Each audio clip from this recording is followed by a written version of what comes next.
Welcome to Mocktails and Masterpieces with the Indianapolis Chamber Orchestra. Today's episode is sponsored by Anthony Team Realty.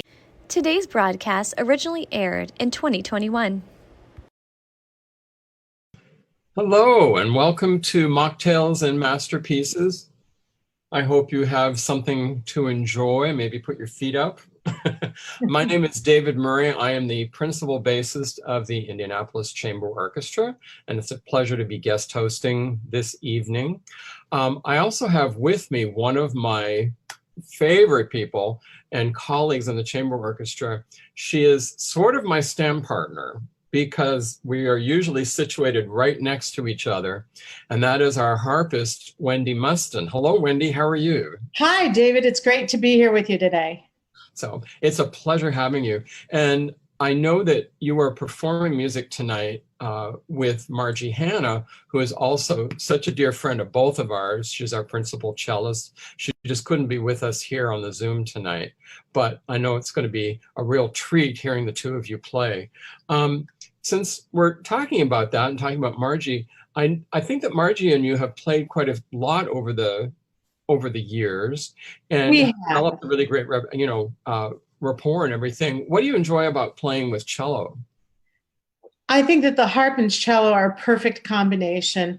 The harp is very sonorous and ringing, and the cello has such a deep, rich, and mellow sound that the two partner very, very well. And Marjie and I couldn't be better friends. We went to college together. We were at Indiana University School of Music together and have known each other all these many years and have toured together with various musicians, played in the chamber orchestra forever.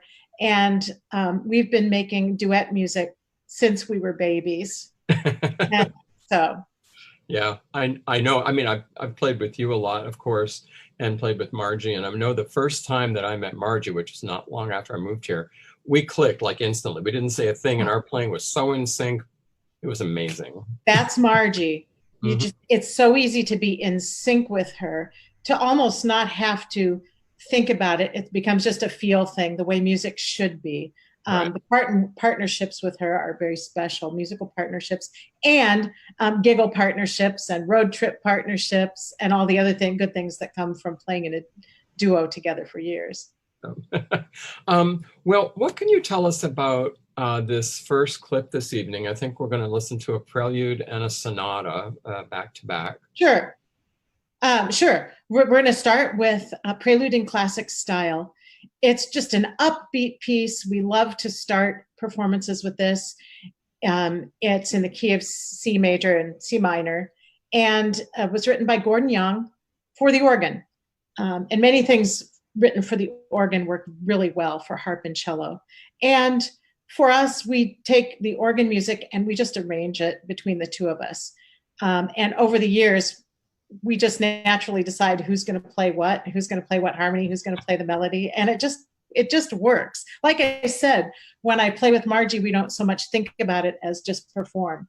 The second piece is Sonata for Violoncello and Harp by Mario Castelnuovo Tedesco. And he is an Italian composer, but moved to the United States during just before World War II, and was very active composing music for movies in Hollywood. He always believed in the classical music sense that he was an artist, and felt that at the time movies were the art of the United States, just like opera was the art in Europe, that movies would have to become that art. And in addition to that, some of his students, you might be surprised, some of his students were John Williams, Andre Previn, Henry Mancini, and several others. He was very influential in that world on the West Coast and in classical music. Wow, that really connects nicely with the opening to our season back last, September, October, where we had the music of immigrants. And a lot of them went to Hollywood, like Waxman, for instance, and Absolutely. were working in the movies Absolutely. before the Second World War broke out in Europe. So that's exciting. It's kind of nice. He had written, I think, extensively for Jascha Heifetz, and I think he helped Mario Castelnuovo immigrate to the United States. Very cool. Very cool. Well, let's listen to some music. I think there's a clip from Matthew Kramer before we hear the music. So let's jump to that. Good afternoon, everyone. My name is Matthew Kramer. I'm the music director of the Indianapolis Chamber Orchestra. It's just wonderful to see all of you. Thank you to Joyce and Jeffrey for hosting this event, the first live music that I've actually seen outside of my own scratchy violin playing in the last 4 months. I see so many familiar faces that take me a moment to recognize now that this world has changed so dramatically within the last 4 months. Just to let you know that the Chamber Orchestra is committed to staying connected with all of our patrons. You can find our presence, in particular, every Thursday at 6 p.m. We have a Mocktails and Masterpiece program where I talk to one of my colleagues in the orchestra, and we play a video of previous ICO performances. We also have our Monday night radio broadcast, which I advertise Mondays at 1 p.m. So we're committed to staying connected with all of you in these times where it's hard to perform with a live audience. We are optimistic that we'll return in some form in October. We've moved our concert series to Clues Hall, where we can socially distance our audience and our musicians safely. Of course, all of this is kept in mind with what is most safe and practical for our audiences so that we all remain safe. But we are committed to keeping our music going in these times where we can't play for large audiences without masks or without social distancing. And I'm delighted now to introduce two of my marvelous colleagues who are the backbone of the Indianapolis Chamber Orchestra. Please welcome Marjie, Hanna, and Wendy Muston. Take it away.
Well, that was absolutely beautiful.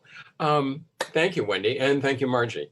Can you tell us, Wendy, a little bit about this concert? It was at the home of one of our ICO supporters and audience members? Yes, it was at the home of Joyce and Jeff Piepert, and they have recently moved to Indianapolis in the last couple of years, I believe, from St. Louis, where they were very much involved in the musical scene there. I think their children were all played classical instruments. I believe Joyce plays the cello as well. Oh, that's good.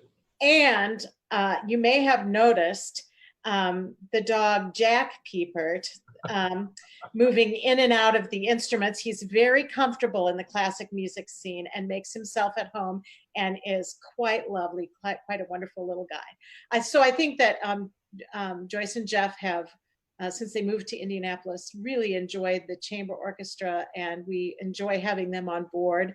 They have a beautiful garden. And as Mrs. Piepert said in her remarks before we started, she was just noticing this beautiful garden, so beautifully tended, and yet no one was there. So she wanted to have a reason to share that, and was thinking about all of the musicians and artists who are working behind the scenes right now and not able also to share the labors of their work. And so she thought she could put the two together, and it was a lovely afternoon. That's nice. I think the only people sharing my garden, or the only things sharing my garden, are the rabbits and squirrels and chipmunks. And I don't want to spray for that. too much. So that sort of begs the question: what's the big difference, or what are the big differences between playing indoors and playing outside? When you're playing indoors, the temperature stays the same, the humidity level stays the same.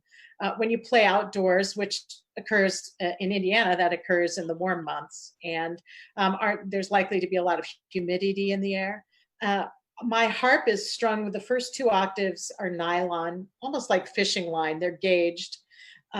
Each longer string is a little bit wider, but they stay fairly stable in that weather. The strings from my second octave through my fifth octave are all natural gut strings. And they're natural gut strings because they have a richer, mellower sound. They ring out better in that range.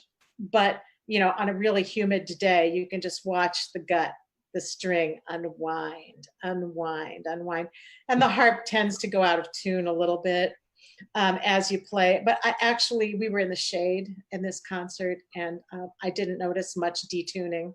Well, that's good. And yeah. I'll blame anything that you don't like in the concert. I was a little detuning. It was a little. Yeah, as a bass, we have steel strings.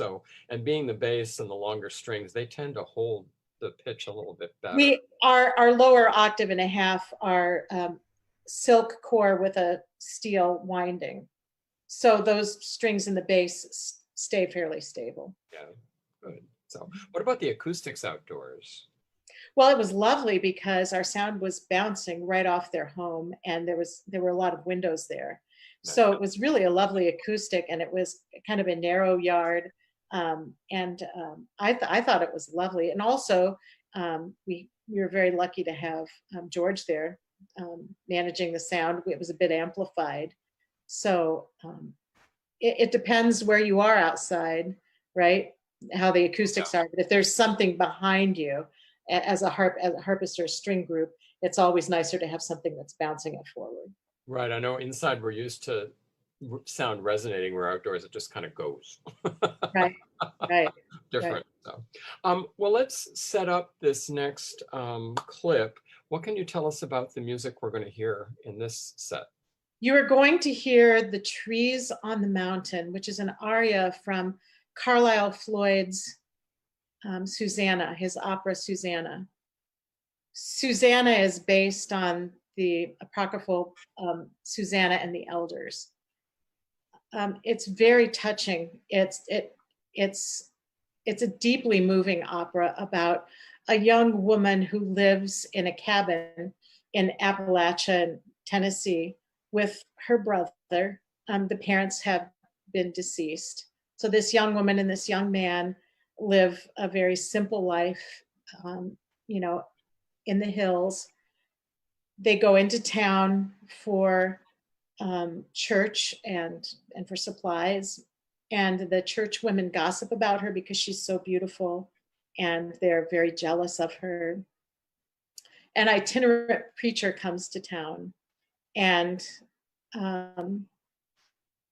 while he's gathered the church folk out in the stream, unbeknownst to Susanna, Susanna goes to the stream to bathe, as she always does, in the privacy of the area where they live. They spy her, and they decide to vilify her. And the opera gets worse for Susanna. Things get worse for Susanna. She is ostracized. The preacher comes to apologize to her later, but realizes the brother's not there and rapes her. And it's exceptionally sad, because in the end, she becomes the hardened, angry person that they accused her of being, simply because of the way they treated her. It's very sad. It was written during the McCarthy era, so you can draw whatever conclusions you want to draw from that. Yeah, we played the opera, it's several years ago. Right. I remember doing that right there in Clues Hall. So I think he wrote it in maybe 1955. It premiered, and it did not premiere at the Metropolitan Operas until the 1990s. But it has become one of the best known operas in the American literature. yeah, some very beautiful, but also some very intense music in this. Yeah, and The Trees in the Mountain is Susanna's aria, where she's come back, dear lover, come back, my flame, my heart's calling, and it's written like an old Appalachian ballad, although it is Carlisle Floyd's own composition. Beautiful piece. Is that the only music in this clip? I thought we were listening. No, we also are playing aria by Medinch. Medinch is a Latvian composer. He lived through part of the occupation of the USSR into Latvia.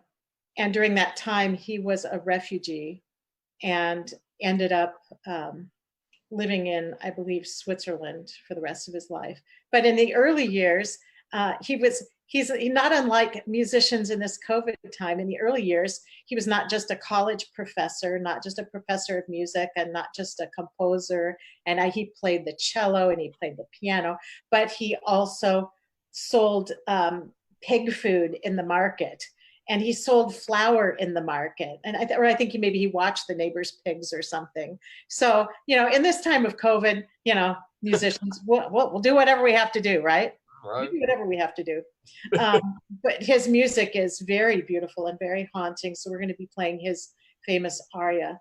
And then we're going to hear It's a Wonderful World, made so famous by Louis Armstrong, written by Bob Thiele. Great. So I think we have the Manich first, and then the Carlisle Floyd, Susanna, and then It's a Wonderful World. So, What a Wonderful World. So let's hear this next set of music.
Okay, these times are crazy. Raise your hand if you think these times are crazy. Crazy, crazy, right?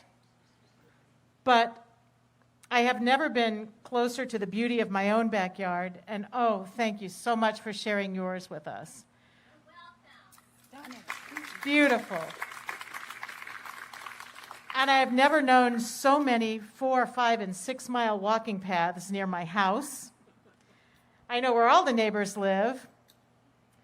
And there are parts of this crazy time that I hope always stay with us, including the sure knowledge that this is a wonderful world. What a wonderful world.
Well, again, really beautiful music this evening. Thank you, David.